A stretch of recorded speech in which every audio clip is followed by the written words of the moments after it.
क्या हुआ है इस पर हम बात करेंगे। मेरे साथ इस वक्त जुड़ चुकी हैं महानगर पालिका की पूर्व मेयर किशोरी पेडनेकर। किशोरी जी मेरे साथ मौजूद हैं, मैं उनसे समझने की कोशिश करूंगा। किशोरी जी, राज ठाकरे मारपीट की भाषा बोल रहे हैं, हिंदू व्यक्ति को ही आखिर क्यों मारा जा रहा है, ये बड़ा सवाल है।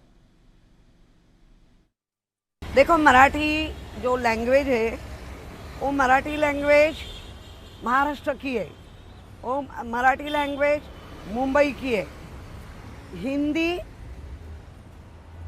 जो राज्य है, या केरल हो, तमिलनाडु हो, बंगाल हो, सब जगह में उनकी मदर टंग चलती है। हिंदी व्यापारी भाषा है जिसको अंग्रेजी नहीं आता है और हमारी मदर टंग उनको नहीं आता है। अभी केरला हमें आता नहीं है, वो भाषा हमें आती नहीं है, तो हम मराठी उनको समझ में नहीं आएंगी, तो हम हिंदी भाषा बात करते हैं और हमारा कम्युनिकेशन हिंदी भाषा में करते। इसका मतलब हम किसी के भाषा का अनादर नहीं करते। हिंदी भाषा किसी की राज्य की मदर टंग है नहीं। तो हमारा कहना है, हम हिंदी का द्वेष नहीं करते। हमारा कहना है, पहली से जो फर्स्ट स्टैंडर्ड से फोर्थ स्टैंडर्ड तक हिंदी मत सिखाओ। जो मदर टंग है, जो मातृभाषा है, वही पहली सिखाओ, क्योंकि उसमें गड़बड़ हो सकती है और होती भी है। मैं एग्जांपल देती हूँ, जिसके ऊपर जो टिम्ब देते हैं, अनुस्वार कहते हैं,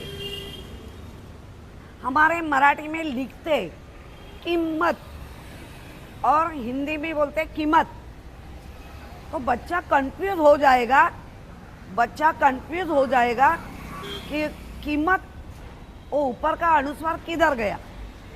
जब तक उसको अपनी मातृभाषा जो मराठी हो या उनकी गुजराती हो, कौन सी भी जो मातृभाषा हो, पहले बहुत आना चाहिए, उसके बाद बाकी भाषा। एक बात किशोरी जी मैं पूछना चाहता हूं, क्योंकि अब ऐसा भी मुद्दा आ रहा है, महाराष्ट्र से निकल कर आ रहा है, ये कहा जा रहा है कि साहब अब तो उत्तर प्रदेश में या दूसरे राज्यों में भी हिंदी और दूसरी भाषा को सीखना चाहिए। नहीं, हिंदू मुस्लिम ये बात नहीं है। राज साहब ऐसा बात नहीं कि गलत बात बोलते हैं।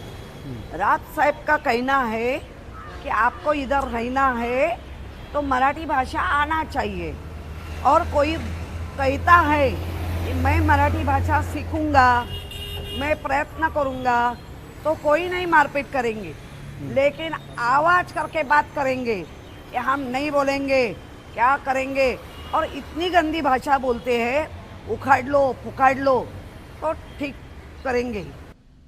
ये भाषा की मर्यादा को भी तार तार किया जा रहा है, ये बात सही है। राज ठाकरे, उद्धव ठाकरे के एक होने से मराठी जो लोग हैं, क्या इस बार उन्हें फायदा होने वाला है, खासकर वोट बैंक में? ज़्यादा हो सकता है, क्योंकि जो अभी आप देख रहे हैं, कल्याण हो, डोंबिवली हो, ठाणा हो, मुंबई हो, अदर भाषी बहुत अभी ज़्यादा जोर ज़बरदस्ती करने लगे। और दो भाई है, भाई में हुआ होगा कुछ अनबन, लेकिन अभी एक हो रहा था, दूसरे के पेट में क्यों दुखता है। एक और विषय निकल कर आ रहा है, ये कहा जा रहा है, क्योंकि ये किसी और ने नहीं बल्कि नीतीश राणे ने इस बात के संकेत दिए थे। ये कहा था कि भाई मुस्लिम लोग नहीं बोलते, उनके इलाके में जाकर हिम्मत है तो बुलवा कर बताओ, और राज ठाकरे इस पर चुप है। नहीं, मुस्लिम लोग भी बोलते हैं, कितने लोग बोलते हैं, और हिंदी भी बोलते हैं, मुस्लिम भी बोलते हैं, उर्दू भी बोलते हैं, लेकिन वो ऐसे नहीं कहते हैं कि नहीं हम बोलेंगे ही नहीं। वो कहते हैं हम प्रयत्न करते हैं, और प्रयत्न करते भी है। लेकिन एक बात और निकल कर आ रही है किशोरी जी, मारपीट करने वालों पर सरकार सख्त कार्रवाई नहीं कर रही है, ऐसा आरोप भी लग रहा है, इसलिए मारपीट की घटनाएं लगातार बढ़ती जा रही हैं। आप क्या मानती हैं?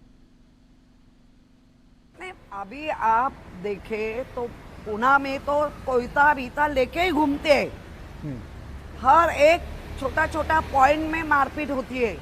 खाली मारपीट नहीं होते तो जान लेते हैं, उसके ऊपर कोई भी हो सख्त कार्रवाई होनी चाहिए।